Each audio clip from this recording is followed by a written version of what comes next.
नमस्कार, मैं हूं स्वाति भाटिया रावत और राज्यसभा टेलीविजन की खास पेशकश विज्ञान और तकनीकी से जुड़ी खबरों के साप्ताहिक कार्यक्रम ज्ञान विज्ञान में आपका स्वागत है। सबसे पहले नजर डालते हैं अब तक की हेडलाइंस पर। देश भर में जैव विविधता और उसके संरक्षण के लोकप्रियकरण के लिए रवाना हुई साइंस एक्सप्रेस। वैज्ञानिकों ने तैयार किया एक ऐसा एंटीबायोटिक जिसमें सूक्ष्म जीव की दवा के प्रति प्रतिरोधक होगी कम। प्रोफेसर MS स्वामीनाथन ने न्यूट्रिशन एवं पोषक तत्वों से भरपूर फसलों के उत्पादन पर दिया बल। थैलेसीमिया और ल्यूकीमिया के रोगियों के लिए व्हीट ग्रास है अत्यंत लाभदायक। और खोज खबर में आज चर्चा का विषय है बच्चों में डायरिया और उसके बचने के उपाय।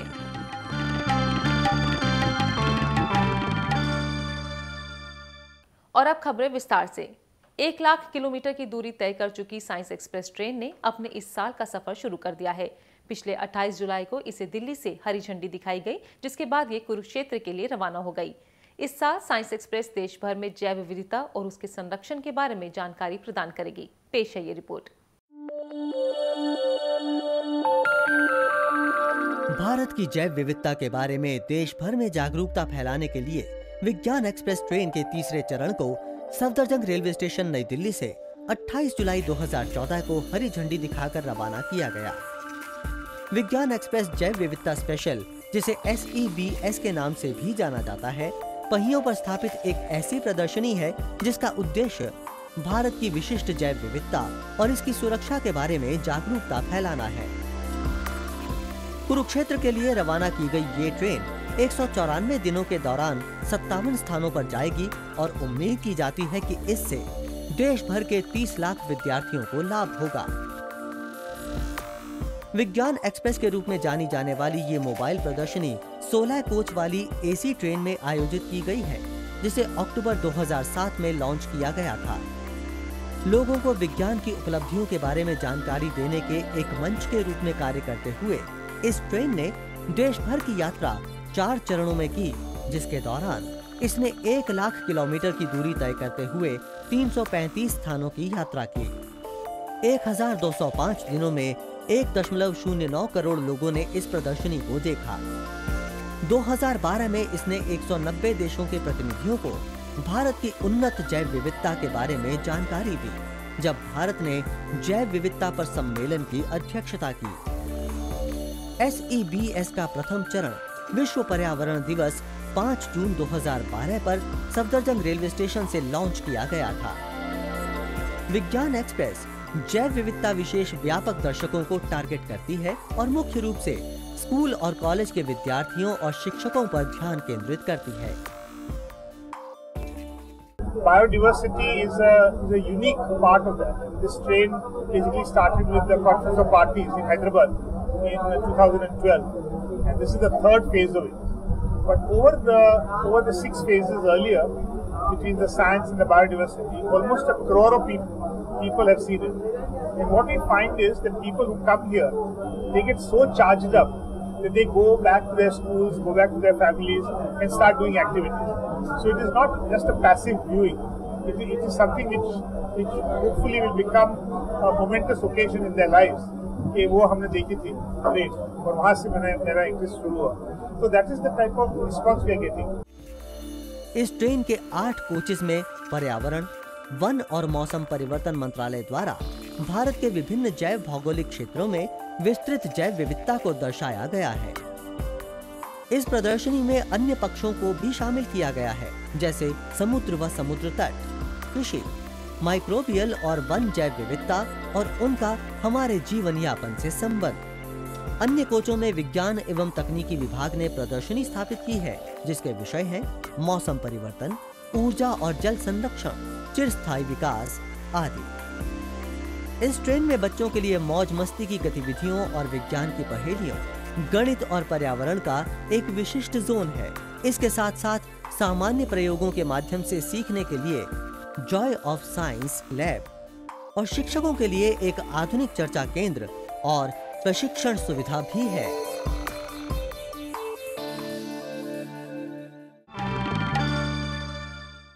दुनिया भर में एंटीबायोटिक दवाओं के प्रति प्रतिरोधक क्षमता बढ़ती जा रही है, जिसे यदि समय पर रोका ना गया तो गंभीर समस्या उत्पन्न हो सकती हैं। इसी को ध्यान में रखते हुए Jawaharlal Nehru centre for advance scientific research के वैज्ञानिकों ने एक ऐसा एंटीबायोटिक तैयार किया है जिसमें सूक्ष्म जीव की दवा के प्रति प्रतिरोधकता की संभावना कम हो जाती है।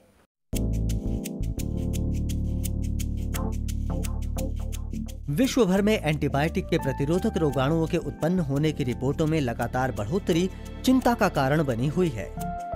आज व्यापक स्तर पर रोगाणु, जिसमें तपेदिक पैदा करने वाला बैक्टीरिया, इन्फ्लुएंजा का कारण बनने वाले वायरस, मलेरिया पैदा करने वाले परजीवी शामिल हैं, वर्तमान में उपलब्ध उन औषधियों के प्रति प्रतिरोधक बनते जा रहे हैं जिनका प्रयोग उपचार के लिए किया जाता है। इस परिदृश्य में जवाहरलाल नेहरू उन्नत वैज्ञानिक अनुसंधान केंद्र बेंगलुरु द्वारा विकसित किया गया एक रासायनिक यौगिक एक अंतिम हल प्रदान कर सकता है। डॉक्टर जयंत हलदर के नेतृत्व में एक टीम ने एक नया एंटीबायोटिक विकसित किया है जो दवाओं के प्रति रोगाणुओं के प्रतिरोधक बनने के अवसरों को कम करता है। ये नया यौगिक रोगाणुओं की कोशिका झिल्ली को टारगेट करता है जो कुछ कार्यों को बाधित कर सकता है। वर्तमान में उपलब्ध एंटीबायोटिक्स विशिष्ट कोशिकीय कार्यों को टारगेट करते हैं जिनकी मरम्मत हो सकती है, जबकि टूटी हुई कोशिका झिल्ली की मरम्मत नहीं हो सकती और रोगाणु मर जाते हैं। इस यौगिक को बैक्टीरिया की कोशिका के अंदर होने वाले उन परिवर्तनों को बंद करने के लिए तैयार किया गया है जिनसे ये रोगाणु दवा के प्रति प्रतिरोधकता विकसित करते हैं। इनकी टीम ने Bharat, US, Australia, Canada, Europe और दक्षिण कोरिया में इस खोज को पेटेंट कराने के लिए आवेदन किया है, लेकिन इस यौगिक की इसकी विषाक्तता के लिए जांच करने में और क्लिनिकल परीक्षणों के बाद बाजार में पहुंचने में अभी 20 साल और लगेंगे। Our compounds have a multimodal actions against bacteria. They can inhibit cell wall biosynthesis like any other glycopeptide antibiotics such as vancomycin. They also have an additional mechanism of action. They act on bacterial cell membrane and disrupt the membrane integrity. There are other semisynthetic glycopeptides that act on cell membrane but at high concentration very weakly. In contrast to our compounds, act on the bacterial membrane at very low concentration and kill bacteria. Important, none of the known glycopeptides act on such broad range of drug resistant bacteria strain like our compounds. प्रायः यह देखने में आता है कि निर्धारित दवाओं का कोर्स पूरा ना करने, स्वयं उपचार या वायरल संक्रमणों के लिए एंटीबायोटिक्स लेने जैसी घटनाओं के कारण कुछ बैक्टीरिया कोशिकाओं में परिवर्तन होता है और उनमें दवा के प्रति प्रतिरोधक क्षमता आती है। एंटीबायोटिक्स के इस प्रकार के गलत प्रयोगों की संख्या भारत में बढ़ रही है और ये नई दवा एक बार बाजार में आने के बाद उन रोगाणुओं से लड़ने में एक वरदान साबित होगी जो सामान्य दवाओं के प्रति प्रतिरोधकता प्राप्त कर चुके हैं।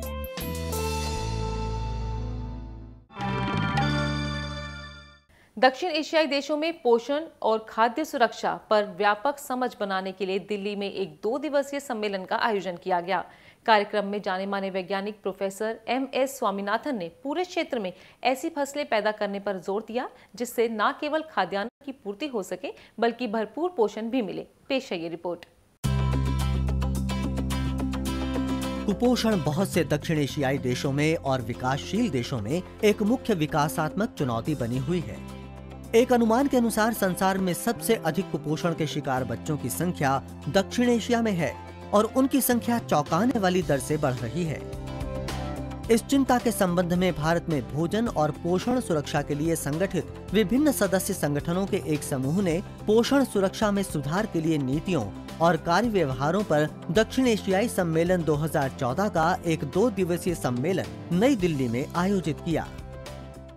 Well, the whole objective of the South Asia Conference is to bring together various experts, practitioners, researchers, civil society organizations, and as well as the government and the media together, including also the private sector, together to look at the issues of nutrition that is in South Asia and in India, and how the evidence from the ground level and from the practitioner's perspective can inform policy, and policy as well as then improve the practice itself.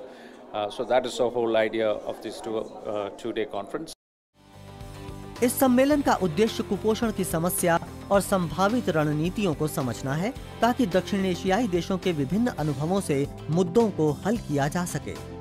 इस अवसर पर भारत के विख्यात वैज्ञानिक doctor MS Swaminathan ने उन फसलों की खेती करने पर बल दिया जो न केवल पर्याप्त भोजन की समस्या को हल करती हैं, बल्कि पर्याप्त पोषण को भी सुनिश्चित करती हैं। Of course, the United Nations now has also started the Zero Hunger Challenge, and I will mention it very briefly. Before that, let me say the organization I represent, that is the Coalition for Food and Nutrition Security, was really formed on the 60th anniversary of our independence, 2007. We felt, at least from the 60th anniversary, Mahatma Gandhi's goal of a hunger-free India, we should work much more seriously. इस सम्मेलन में दक्षिण Asia के देशों से 400 से भी अधिक प्रतिभागियों ने हिस्सा लिया, जो मुख्य रूप से भारत, अफगानिस्तान, बांग्लादेश, नेपाल, पाकिस्तान और श्रीलंका से थे और इसके अतिरिक्त कुछ प्रतिनिधि US, कनाडा, अफ्रीका और यूरोप से भी थे।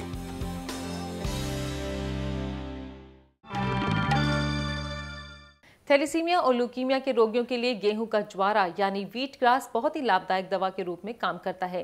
हाल ही में कोलकाता के वैज्ञानिकों के एक दल द्वारा किए गए शोध से ये नतीजे सामने आए हैं।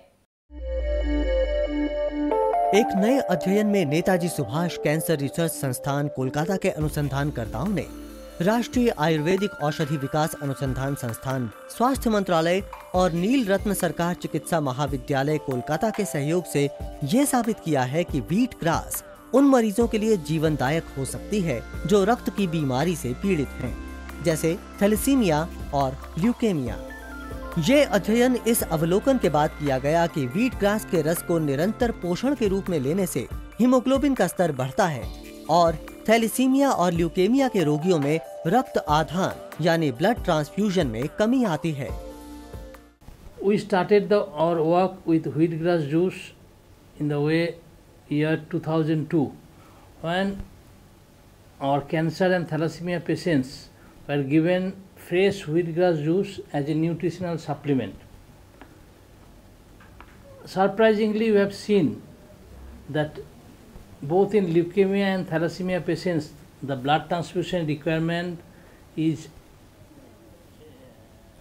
becoming less and less. European journal of medicinal plants and natural product research में प्रकाशित अध्ययन के परिणामों में व्हीट ग्रास में विद्यमान सक्रिय तत्वों की क्षमता का पता चलता है। अनुसंधानकर्ताओं ने दर्शाया है कि म्यूजिनिक एसिड, जिसे 7 से 10 दिन के व्हीट ग्रास की जड़ों से निकाला जाता है, और मिथाइल थियोफोर्बाइड A, जिसे इस पौधे के ऊपरी भाग से निकाला जाता है, महत्वपूर्ण जैविक गतिविधि को दर्शाते हैं, जिसे आयरन चिलेटिंग प्रॉपर्टी कहते हैं। इस गुण के कारण ये यौगिक थैलेसीमिया और ल्यूकेमिया के रोगियों की प्रणालियों से अतिरिक्त आयरन को बाहर निकालते हैं। जैविक प्रतिमानों के आधार पर किए गए विभिन्न परीक्षणों ने भी ये प्रमाणित किया है कि ये सक्रिय तत्व नॉन टॉक्सिक होते हैं। मिथाइल थियोफोर्बाइड A में एंटीऑक्सीडेंट और एंटी कैंसर प्रॉपर्टी होती हैं। टीम द्वारा 200 रोगियों पर किए गए अध्ययनों से पता चलता है कि जिन रोगियों को व्हीट ग्रास का रस दिया जाता है, वे उन रोगियों की तुलना में आयरन को हटाने के संबंध में बेहतर अनुक्रिया करते हैं, जिन्हें डेसीफेरल और डेसीरॉक्स जैसी सामान्य रूप से प्रयोग की जाने वाली दवाएं दी जाती हैं। We try to search whether this wheat grass has any activity against the iron chelation.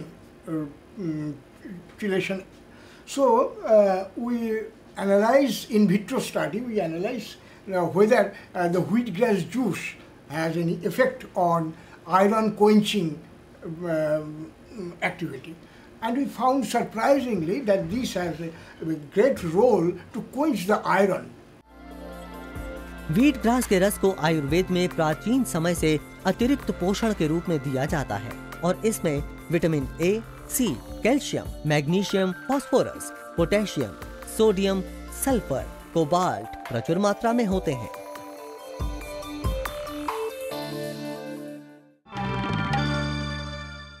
आजकल USA में छात्रों द्वारा बनाए गए ऑटोनॉमस अंडर वाटर व्हीकल की प्रतियोगिता चल रही है।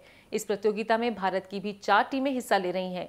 IIT मद्रास के छात्र इस प्रतियोगिता में अपना ऑटोमेटिक व्हीकल लेकर गए हैं। इस व्हीकल और प्रतियोगिता के बारे में ज्यादा जानकारी के लिए देखते हैं ये रिपोर्ट। गत 28 जुलाई को सैन डिएगो कैलिफोर्निया में 17वीं वार्षिक अंतर्राष्ट्रीय रोबोसप प्रतियोगिता की शुरुआत हुई। इस प्रतियोगिता का उद्देश्य autonomous under water vehicles AUV और समुद्री रोबोटिक्स के विकास को बढ़ावा देना है। इस प्रतियोगिता में भाग लेने के लिए प्रतियोगियों को नई रोबोट तकनीकों का विकास करने की आवश्यकता है जो वास्तविक लक्ष्यों को पानी के आंतरिक वातावरण में पूरा कर सकें। इस वर्ष भारत की 4 टीमें इस प्रतियोगिता में भाग ले रही हैं। इनमें दिल्ली तकनीकी विश्वविद्यालय, IIT मुंबई, IIT मद्रास और टीम बेंगलोर रोबोटिक्स शामिल हैं। ऑटोनॉमस अंडर वाटर व्हीकल ऐसे बुद्धिमान रोबोट होते हैं जो मुक्त रूप से तैर सकते हैं और विभिन्न पूर्व निर्धारित कार्य पानी के नीचे कठिन वातावरण में स्वतंत्रता पूर्वक कर सकते हैं। वे स्वयं द्वारा मार्गदर्शित और बैटरी चालित वाहन होते हैं जिनका प्रयोग गहरे सागरों में खोज करने के लिए किया जाता है। रोबोसप प्रतियोगिता में प्रवेश के रूप में IIT मद्रास के 19 स्नातक विद्यार्थियों की टीम ने अमोघ नामक autonomous under water vehicle AUV का विकास किया है। AUV अमोघ का प्रारंभ में एक रिमोट से चलने वाले वाहन के रूप में परीक्षण किया गया था और बाद में इसे परिवर्तित करके एक AUV बना दिया गया जो कि दोहरे ढांचे वाला एक हाइड्रोडायनामिक भारी तली वाला पानी के अंदर चलने वाला वाहन है। We have researched a lot about the underwater projects. So there are many tasks which are presently being carried out manually. Suppose we take some shallow water applications like the inspection of underwater bridges or the inspection of the underwater part of the ships. They are presently being carried out manually. So if carried out manually, there is a probability of having some error. So we thought, why not to make it autonomous, and having such an autonomous vehicle which can go to certain depths, take some images of the bridges or some images or do some analysis on the underwater part of the ship and bring out some results. The burden on the human shoulders will be less, and they can analyze more on the results being taken out by the vehicle. अमोघ की संरचना आसानी से मापनीय और पूर्ण रूप से समायोजनीय है, इसलिए इसे वैज्ञानिक, औद्योगिक और वाणिज्यिक संस्करणों में विशिष्ट समुद्री संवेदकों का प्रयोग करके आसानी से अपग्रेड किया जा सकता है। इस टीम का उद्देश्य AUV अमोघ को कम गहरे पानी में महत्वपूर्ण कार्यों के लिए प्रयोग करना है, जैसे पानी के नीचे पुलों और जहाज के निचले हिस्से का निरीक्षण करना।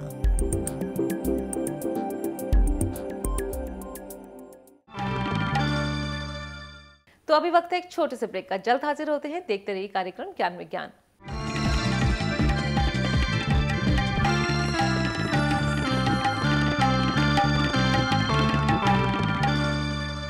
ब्रेक के बाद एक बार फिर आप सभी का स्वागत है। आप देख रहे हैं साप्ताहिक कार्यक्रम ज्ञान विज्ञान। बच्चों में दस्त एक गंभीर बीमारी है जिससे हर घंटे 23 बच्चों की मौत हो जाती है, जबकि थोड़ी सी देखभाल और साधारण से इलाज से इस बीमारी से बचा जा सकता है। आजकल देश में राष्ट्रीय सघन अतिसार नियंत्रण कार्यक्रम चलाया जा रहा है, जिसमें लोगों को इस रोग पर नियंत्रण करने के लिए आसान और साधारण सी सावधानियों के बारे में अवगत कराया जा रहा है। कैसे कैसे बचाया जा सकता है अपने बच्चों को इस भयानक रोग से, जानते हैं अपने सेगमेंट खोज खबर में।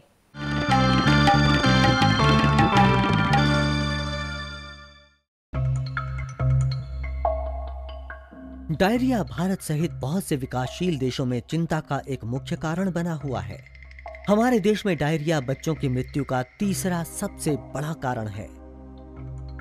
एक अनुमान के अनुसार भारत में 2 लाख बच्चे प्रति वर्ष डायरिया के कारण मृत्यु का शिकार हो जाते हैं। डायरिया एक ऐसी स्थिति है जिसमें दिन में कम से कम 3 बार पतले दस्त आते हैं। डायरिया के बहुत से ज्ञात कारण हैं। सबसे सामान्य कारण है आंतों में संक्रमण होना, जो वायरस, बैक्टीरिया या परजीवी द्वारा हो सकता है। इस प्रकार की स्थिति को जठरांत्र शोथ कहते हैं। इस प्रकार के संक्रमण प्रायः संक्रमित भोजन या पानी से या संक्रमित व्यक्ति के प्रत्यक्ष संपर्क में आने से होते हैं। डायरिया, हैजा और टाइफॉइड का भी एक सामान्य लक्षण हो सकता है। कई व्यक्ति दूध में लैक्टोज को नहीं पचा पाते हैं, जिसे लैक्टोज अनुदारता कहा जाता है। ये स्थिति भी डायरिया का कारण हो सकती है। डायरिया के लक्षण पानी युक्त पतले दस्तों से लेकर पेट में सूजन या ऐंठन, जी मिचलाना और उल्टी तक हो सकते हैं। गंभीर मामलों में दस्त के साथ साथ रक्त, बलगम या बिना पचा हुआ खाना भी आ सकता है, जिसके कारण तेजी से वजन घटता है और बुखार आता है। डायरिया का सबसे गंभीर प्रभाव है निर्जलीकरण यानी डिहाइड्रेशन, जो शरीर में पानी और नमक की कमी से होता है। डिहाइड्रेशन के लक्षणों में त्वचा का सामान्य रूप से लचीला ना रहना, कम मूत्र त्याग, त्वचा का रंग फीका पड़ना व हृदय गति का बढ़ना आदि शामिल हैं। यदि डायरिया से उत्पन्न डिहाइड्रेशन का उपचार सही तरीके से व सही समय पर ना किया जाए तो इससे मृत्यु भी हो सकती है। डायरिया की रोकथाम और उपचार के लिए 2 सबसे महत्वपूर्ण उपचार हैं: उचित स्वच्छता बनाए रखना और डिहाइड्रेशन से बचना। विकसित सफाई व्यवस्था, स्वच्छ पानी पीना, बाहरी भोजन को खाने से बचना और टॉयलेट जाने के बाद नियमित रूप से हाथ धोना डायरिया की रोकथाम में महत्वपूर्ण भूमिका निभाते हैं। चिकित्सक डायरिया होने पर अत्यधिक मात्रा में तरल पदार्थ लेने की सलाह देते हैं ताकि डिहाइड्रेशन ना हो। क्योंकि साधारण पानी में चीनी, सोडियम या पोटेशियम नहीं होता, जिनकी डायरिया के दौरान कमी हो जाती है, इसलिए पुनर्जलीकरण घोल यानी कि ORS लेना आवश्यक है। ORS बाजार में पैकेट्स में मिलता है या इसे घर पर भी तैयार किया जा सकता है। इसके लिए साफ पानी में थोड़ी मात्रा में नमक और चीनी मिलाई जाती है और साथ ही जिंक की गोली भी डाली जा सकती है। डायरिया के दौरान बच्चों को निरंतर स्वस्थ भोजन और सूप पिलाना चाहिए और शिशुओं को निरंतर स्तनपान कराना चाहिए। नवजात शिशुओं के मामले में चिकित्सक निरंतर कम से कम 6 माह तक स्तनपान कराने और रोटा वायरस के विरुद्ध टीकाकरण कराने की सलाह देते हैं। डायरिया के नियंत्रण के लिए और अधिक जागरूकता की आवश्यकता को पूरा करने के लिए भारत राष्ट्रीय स्तर पर 28 जुलाई से 8 अगस्त 2014 तक डायरिया नियंत्रण पखवाड़ा यानी IDCF मना रहा है। ये कार्यक्रम विभिन्न गतिविधियों पर फोकस कर रहा है, जिनमें स्वच्छता के बारे में जागरूकता और अधिक ORS जिंक कॉर्नर स्थापित करना, आशा स्वयं सेविकाओं को परिवारों तक पहुंचाने के लिए प्रोत्साहित करना और पुनर्जलीकरण घोल यानी ORS के पैकेटों को प्रदान करना आदि शामिल हैं।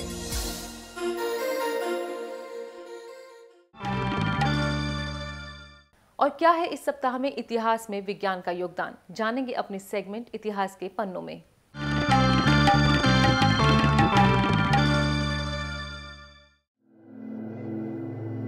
चांद पर पहली बार पहुंचने वाले नील आर्मस्ट्रॉन्ग का जन्म 5 अगस्त 1930 को हुआ था। नील ने यह कीर्तिमान नासा के अपोलो 11 मिशन के तहत स्थापित किया था। इस दौरान नील और उनके एक साथी ने चांद के वातावरण का अध्ययन करने के लिए वहां की मिट्टी के कई नमूने एकत्र किए थे। इसके अलावा नील पहले ऐसे सिविलियन पायलट थे जिन्होंने जेमिनी 8 मिशन के तहत 2 स्पेसक्राफ्ट के बीच डॉकिंग की थी। 6 अगस्त 1881 को जन्म हुआ था महान ब्रिटिश केमिस्ट अलेक्जेंडर फ्लेमिंग का। फ्लेमिंग ने दुनिया की पहली एंटीबायोटिक यानी जीवाणुरोधक दवा की खोज की थी, जिसका नाम है पेनिसिलिन। उनकी इस खोज के लिए फ्लेमिंग को 1945 के नोबेल पुरस्कार से भी सम्मानित किया गया था। जाने माने भारतीय वैज्ञानिक एवं भारतीय हरित क्रांति के जनक प्रोफेसर MS स्वामीनाथन का जन्म 7 अगस्त 1925 को हुआ था। इन्होंने देश को भुखमरी से आजाद करने का सपना देखा और गेहूं एवं धान जैसी कई फसलों के उन्नत बीजों पर शोध किया, जिनसे ऐसी फसलें तैयार करने में मदद मिली जो कम पानी में भी अच्छी पैदावार को मजबूत बना सकें।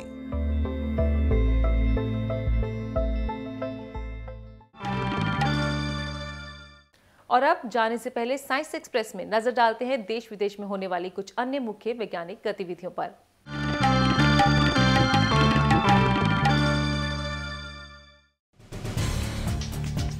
सत्ताईस जुलाई को विज्ञान भवन नई दिल्ली में आयोजित एक समारोह में भूविज्ञान मंत्रालय ने अपना स्थापना दिवस मनाया।